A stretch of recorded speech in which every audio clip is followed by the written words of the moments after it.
Hello friends, welcome to our channel. మీరు పాండిచ్చేరి దగ్గర అరవిల్లి అనే విలేజ్ టూర్ చూశారు. సో ఆ విలేజ్ టూర్ చాలా బాగుంది. చూడని వాళ్ళు ముందు వీడియోస్లో చూడండి.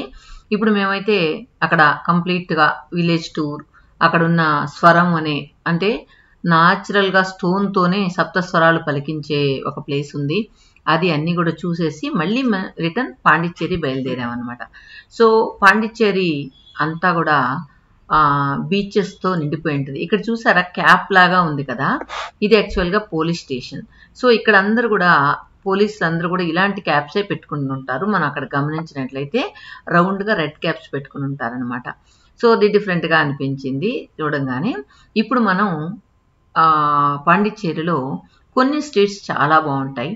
సో ఫ్రాన్స్ ఆర్కిటెక్చర్తో కొన్ని రోడ్లు అయితే, పర్టికులర్గా 2-3 స్ట్రీట్లు అయితే కంప్లీట్గా ఫ్రెంచ్ ఆర్కిటెక్చర్ ఉంటుంది అనమాట. ఈ విధంగా సో మనం ఇక్కడ చాలామంది ఫోటోషూట్కి ఇక్కడే వస్తూ ఉంటారు.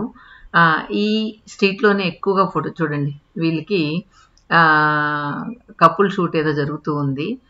ఇలా రోడ్లంతా మొత్తం కూడా ఫోటోషూట్తోనే నిండిపోయి ఉంటుంది అనమాట ఇక్కడ చూసామంటే. కానీ ఈ రోడ్లంతా కూడా చాలా కంజెస్టెడ్గా ఉంటాయి. మరి ఈవినింగ్ అని వెళ్ళినట్లయితే కనుక మనం పోవడానికి రావడానికి కూడా చాలా టైం పడుతుంది. అందువల్లనే కారు దూరంగా పార్క్ చేసి నడిచిపోవడం బెటర్ అని నా ఒపీనియన్. ఈ పర్టికులర్గా ఈ ఫ్రెంచ్ స్ట్రీట్లో అయితే ఇక్కడ మొత్తానికి ఒక ఇంటికి ఇంకొక ఇంటికి కాంపౌండ్ వాల్ కూడా ఉండదన్నమాట. జస్ట్ అటాచ్ చేసి మ్యాక్సిమం 99% ఇల్లు అలాగే కట్టేసి ఉంటాయి.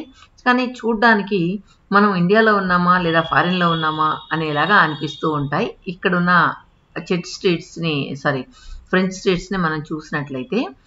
కానీ అన్నీ కూడా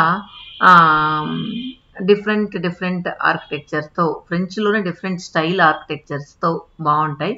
తర్వాత ఇక్కడ డోర్స్ కూడా డిఫరెంట్గా అనిపించాయి నాకు. మనం ముందు వీడియోలో కూడా స్పెషల్గా ఆ డోర్స్ అన్ని కూడా చూపించాం కదా. సో అక్కడ చాలామంది ఫొటోస్ దిగుతూ ఉంటారు. సో రోడ్లంతా కూడా మొత్తం ఇక్కడ పక్కన బీచ్ ఉంది కాబట్టి అక్కడికి వెళ్ళే వాళ్ళందరూ ఇక్కడ పార్క్ చేయడం వల్ల ఫుల్ కంజెస్టెడ్. ఇక్కడ చూడండి ఎలా ఉందో, అస్థిపంజరం అందరినీ పిలుస్తూ ఉన్నట్లు, అస్థిపంజరంతో హగ్ చేసుకున్నట్టు ఫొటోసు. తర్వాత ఇక్కడ చూడండి కంప్లీట్గా మొత్తం కూడా అస్థిపంజరాలతో నిండి ఉందన్నమాట. ఈ స్టోర్ పర్టికులర్గా దీనికి సంబంధించే ఉంది. మొత్తానికి రారా అని పిలుస్తూ ఉన్నట్లు ఉన్నాయన్నమాట. రెండు పక్కల రెండు వైపులా అస్థిపంజరాలు కూడా రారా అని పిలుస్తూ ఉన్నట్టున్నాయి. నైట్ అయితే వీటికి లైటింగ్ పెట్టి ఇంకా డిఫరెంట్గా అనిపిస్తూ ఉంటాయన్నమాట. సో రకరకాలుగా ఉన్న విజిటర్స్ని అట్రాక్ట్ చేయడానికి వాళ్ళ స్టైల్లో ఏదేదో చేస్తూ ఉన్నారు అక్కడ ఉన్న వాళ్ళందరూ కూడా. కానీ మనం ఇక్కడ ఈ రోడ్లో ఎక్కడ ఫొటోస్ దిగాలన్నా కూడా ఫ్రీయే ఉంటుంది.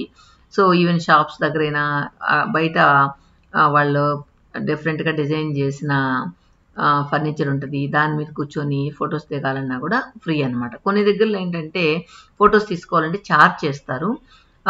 ఈవెన్ మేము బాలికి వెళ్ళినప్పుడు కూడా కొన్ని ఫోటోషూట్కి మాత్రం ఛార్జ్ చేస్తారు.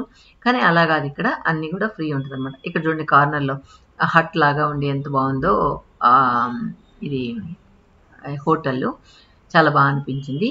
జస్ట్ మేము ముందు రోజు నైట్ వెళ్ళాం కాబట్టి ఈ స్ట్రీట్లన్నీ మీకు చూపించడానికి జస్ట్ కార్లో అలా ఆ 2 స్ట్రీట్లు వెళ్ళేసి వద్దామని చెప్పి బయలుదేరాం. చూడండి ఎంత బాగుందో, నాకైతే చాలా బాగా నచ్చింది.